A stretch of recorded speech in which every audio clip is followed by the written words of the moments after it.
You found it. Your home for the best content on your favorite team, the Fighting Tigers of LSU. Do us a favor. Subscribe to the channel. Leave your comments below. And be sure to smash that like button.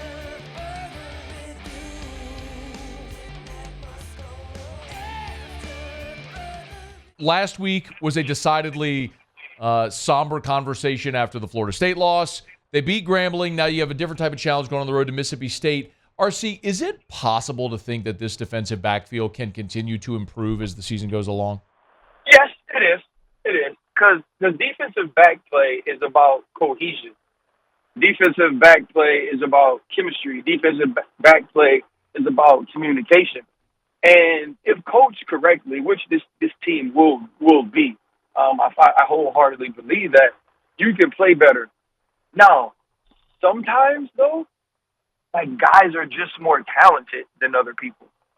You know what I mean? And I saw your clip when you spoke about the rest of the season and having opportunities to win, you know, against anyone else who was on the schedule. I believe that's true.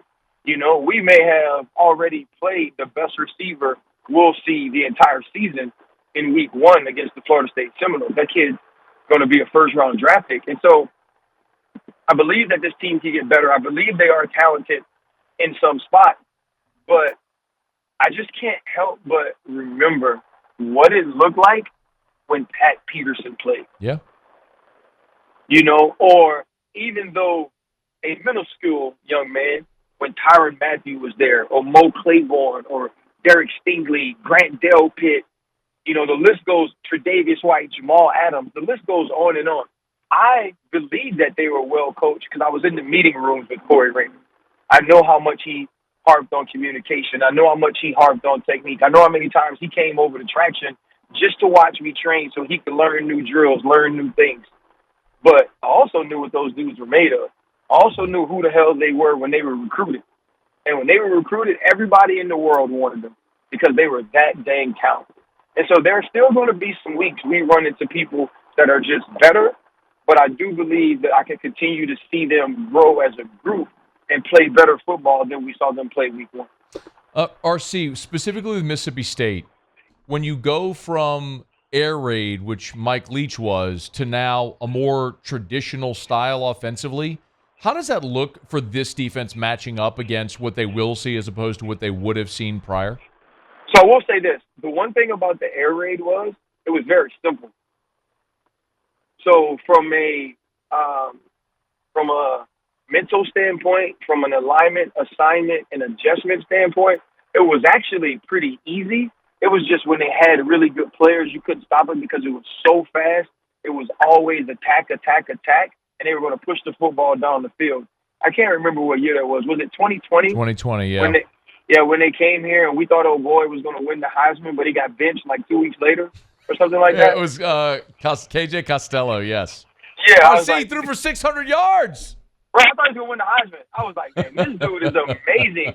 And like 2 weeks later, I think it was like, it may have been Greg Brooks. Greg Brooks picked him. Some other guys picked him at Arkansas. Yeah. It was like a slaughter.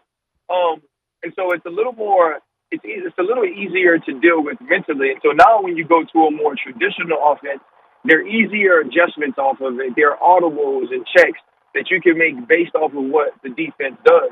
But this offense isn't explosive though, right? Like they're getting turnovers and playing in tight games down the stretch on their home field. Yeah. And so I just feel like we should go there. We should win.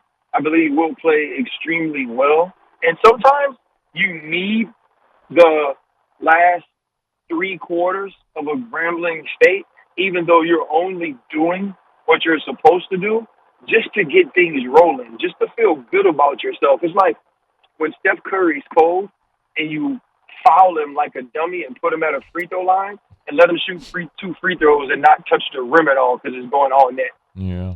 And then now he moves out and hits those 3-pointers. I'm hoping that can be the effect in the last 3 quarters of Grambling. You went Steph Curry. I was kind of hoping you'd go your movie reference there, movie plot reference on. You know what? I didn't really have a movie reference for that one. That was all football. I think right now my problem is I have so many jobs. I don't even get to watch movies. I was gonna. Are you watching movies on the plane? I don't. You know what I watched on the plane last night? I watched Indianapolis, Jacksonville. I watched Seattle, Los Angeles. And the man next to me goes, he's like, "Hey, sir, do you play football?" I was like, "No, sir, I don't play football anymore." He's like, "Well, do you work for one of the teams?" I was like, "No, sir, I work on TV." I was like, "I used to play, though."